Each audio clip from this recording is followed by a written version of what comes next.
Hi hello friends, welcome back to our channel. ఈరోజు వీడియోలో కాలా జామున్స్ని పర్ఫెక్ట్గా క్రాక్స్ ఏమీ లేకుండా నోట్లో వేసుకుంటే కరిగిపోయేలా సాఫ్ట్గా రావాలంటే ఎలా తయారు చేసుకోవాలో ఈ వీడియోలో చూద్దాం. ముందుగా ఒక కప్పు గులాబ్ జామున్ పిండిని తీసుకోవాలి. దీన్ని వాటర్తో కాకుండా ఇక్కడ నేను కాచి చల్లార్చిన పాలతో కలుపుతున్నాను. ఇవి కాచి చల్లార్చిన గోరువెచ్చని పాలు. ఈ పాలతో పిండి మొత్తాన్ని కూడా మరీ గట్టిగా కాకుండా అలా అని మెత్తగా కాకుండా కొంచెం సాఫ్ట్గా కలుపుకోవాలి. ఈ విధంగా పాలతో ఈ పిండిని కలుపుకోవటం వల్ల జామున్స్ అనేవి చాలా సాఫ్ట్గా అండ్ టేస్టీగా కూడా వస్తాయి. ఇలా పిండి మొత్తాన్ని కలుపుకున్న తర్వాత దీనిపైన ఒక చిన్న స్పూను నెయ్యి వేసుకొని కలుపుకోవాలి. తర్వాత ఒక అరగంట సేపు ఒక మూత పెట్టేసి కొంచెం రెస్ట్ ఇవ్వాలి, ఒక అరగంట. ఈలోపు దీనిలోకి మనం షుగర్ సిరప్ని తయారు చేసుకుందాం. ఈ పంచదార పాకం తయారు చేసుకోవడం కోసం ఒక బౌల్ తీసుకొని అందులో ఒక 2.5 కప్పుల వరకు పంచదార వేసుకోవాలి. ఒక కప్పు పిండి తీసుకున్నాం కాబట్టి 2.5 కప్పుల పంచదార అనేది చక్కగా సరిపోతుంది. ఈ 2.5 కప్పుల పంచదారకి కూడా 2.5 కప్పుల వాటర్ యాడ్ చేసుకోవాలి. ఇలా వాటర్లో పంచదార మొత్తం కరిగిన తర్వాత ఒక 2 యాలకులని దంచి వేసుకోవాలి ఫ్లేవర్ కోసం.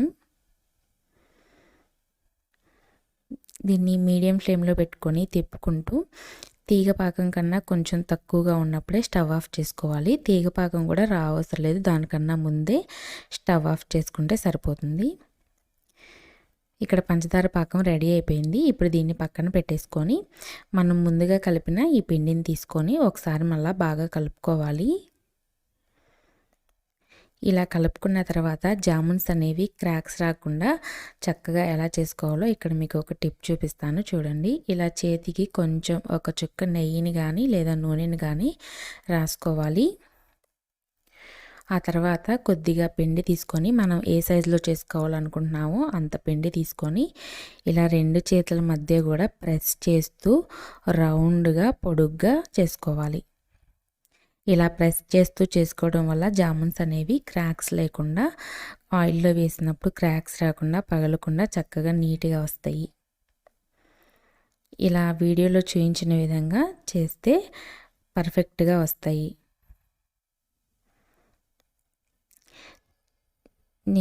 నేను ఇక్కడ మీకోసం తెలియడం కోసమని ఇంకొకటి తీసి చూపిస్తాను చేసి.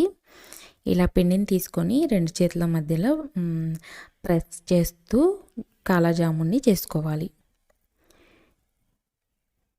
ఈ విధంగా ప్రెస్ చేస్తూ రౌండ్గా పొడుగ్గా చేసుకోవాలి. ఇదే విధంగా గులాబ్ జామున్స్ని కూడా ఇలా ప్రెస్ చేస్తూ రౌండ్గా చేసుకుంటే గులాబ్ జామున్స్ అవుతాయి. ఇలా పొడుగ్గా చేసుకొని కొంచెం డార్క్ కలర్లో వచ్చేంత వరకు ఫ్రై చేసుకుంటే అవి కాలా జామున్స్ అవుతాయి.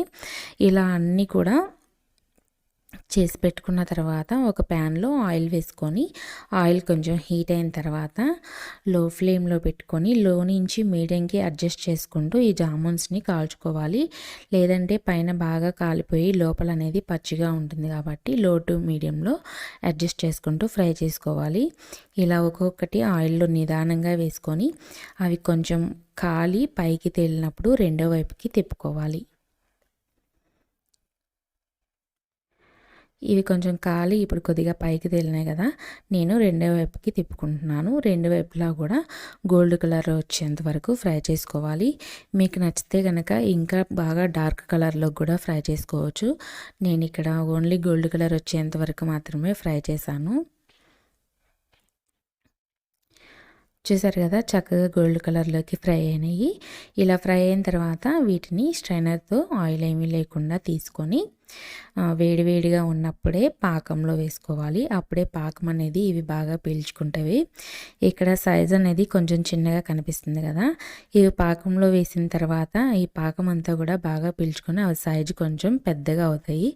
ఇలా పాకంలో వేసిన తర్వాత కొంచెం స్పూన్తో ఇలా వాటి మీద పాకం వేస్తూ ఉంటే అవి కొంచెం పాకాన్ని బాగా పీల్చుకొని కొంచెం పెద్దగా లావుగా అవుతాయి. చూడండి, ఇక్కడ వీడియోలో ముందు వేసినప్పుడు చిన్నగా ఉన్నాయి, పాకంలో పీల్చుకున్న వేసుకున్న తర్వాత కొంచెం పెద్దగా అయినాయి.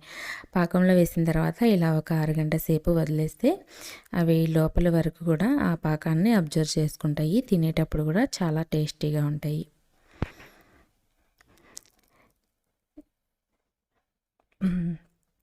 సాఫ్ట్గా చక్కగా ఎక్కడ క్రాక్స్ లేకుండా కాలా జామున్స్ రెడీ అయిపోయినాయి. చూసారు కదా, చాలా పర్ఫెక్ట్గా వచ్చినాయి. టేస్ట్ కూడా చాలా బాగున్నాయి. ఇక్కడ నేను మీకు ఒకటి కట్ చేసి చూపిస్తాను చూడండి.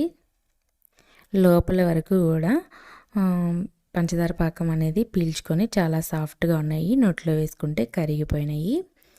మీరు కూడా ట్రై చేయండి వీడియో నచ్చితే కనుక. అలాగే మన ఛానల్ని ఎవరైనా కొత్తగా చూస్తుంటే కనుక సబ్స్క్రైబ్ చేసుకుంటాం మాత్రం మర్చిపోవద్దు. రేపు మరో మంచి వీడియోతో మీ ముందుంటాను. అంతవరకు బాయ్.